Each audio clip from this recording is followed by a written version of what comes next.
আসন্ন নির্বাচনে বাংলাদেশে কোনো পর্যবেক্ষক পাঠানোর পরিকল্পনা নেই জাতিসংঘের। পর্যবেক্ষক পাঠানো এখন জাতিসংঘের কাজের অংশ নয় বলেও জানায় সংস্থাটি। মঙ্গলবার জাতিসংঘের নিয়মিত ব্রিফিংয়ে এক প্রশ্নের জবাবে মহাসচিবের মুখপাত্র স্টিফেন ডুজারিক একথা জানান। স্টিফেন ডুজারিক বলেন, সাধারণ পরিষদ বা নিরাপত্তা পরিষদের পক্ষ থেকে কোনো ম্যান্ডেট না থাকলে জাতিসংঘ নিজে থেকে নির্বাচনী পর্যবেক্ষক পাঠায় না।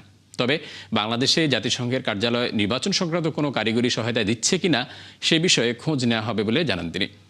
বাংলাদেশের গণতান্ত্রিক রূপান্তরের প্রেক্ষাপটে তারেক রহমানের প্রত্যাবর্তনকে কিভাবে দেখা হচ্ছে এমন প্রশ্নের জবাবে মহাসচিবের মুখপাত্র বলেন, বাংলাদেশের জনগণ যেন নিজেদের রাজনৈতিক দৃষ্টিভঙ্গি নির্বিঘ্নে প্রকাশ করতে পারে সেই প্রক্রিয়াকে জাতিসংঘ সমর্থন করবে। বাংলাদেশের সাবেক প্রধানমন্ত্রী বেগম খালেদা জিয়ার মৃত্যুতে তার পরিবার এবং বাংলাদেশের জনগণের প্রতি জাতিসংঘের পক্ষ থেকে সমবেদনা জানান তিনি।